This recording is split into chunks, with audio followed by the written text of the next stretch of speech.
আমাৰ কথা নাই, কাৰণ বিৰোধীক লৈ আমি বিৰোধী গণতন্ত্ৰত প্ৰয়োজন, কিছু সমালোচনা হ'ব, কিবা হ'ব, কিন্তু আজিৰ দিনত আমি দেখিছোঁ কোনো ইতিবাচক সমালোচনা নাই। নিৰ্বাচনত তেওঁলোকক প্ৰত্যাখ্যান কৰাৰ পিছতো তেওঁলোকে এইটো মানি ল'ব বিচৰা নাই।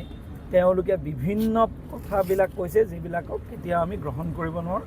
আমি আমাৰ উন্নয়নক লৈ ফ'কাছ কৰিম। অহা 5টা বছৰ আমি অসমৰ ৰাইজৰ আশা আকাংক্ষা পূৰণ কৰিবলৈ চেষ্টা কৰিম। বিশ্বনাথ সমষ্টি আপোনাৰ অন্যতম, চবেই কৈছিলে টান হ'ব, কিন্তু এনেকুৱা ডক্টৰ হিমন্ত বিশ্ব শৰ্মাৰ প্ৰভাৱ যে আপুনি বহুত ভাল ব্যৱধানত জিকি। মই কৈছোঁৱেই নহয়, মানুহে এইবাৰ ডক্টৰ হিমন্ত বিশ্ব শৰ্মা ডাঙৰীয়া আৰু মাননীয় প্ৰধানমন্ত্ৰী নৰেন্দ্ৰ মোদী ডাঙৰীয়াক চাই ভোট দিছে। মানুহে ভাবিছে এই দুয়োগৰাকী নেতাই অসমৰ সমগ্ৰ পৰিস্থিতিৰ পৰিৱৰ্তন কৰিব, এখন সমৃদ্ধশালী অসমৰ যি আমি কল্পনা কৰোঁ ইয়াক বাস্তৱ ৰূপ দিব।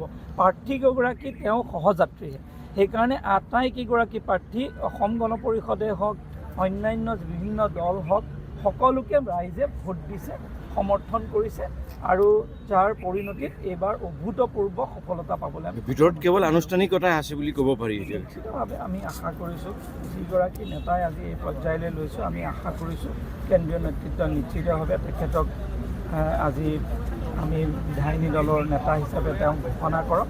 তাৰ বাবে আমি অধীৰ অপেক্ষা কৰি আছোঁ এই মাহেন্দ্ৰখনৰ বাবে। কিছু মুহূৰ্তৰ পিছত এই মাহেন্দ্ৰখন আহিব আৰু আমি সকলোৱে নিশ্চিতভাৱে আনন্দিত আৰু উল্লাস কৰিব পাৰিম। ধন্যবাদ। যিকোনো খবৰৰ বাবে যোগাযোগ কৰক আমাৰ এই নম্বৰত 9181 307 2221।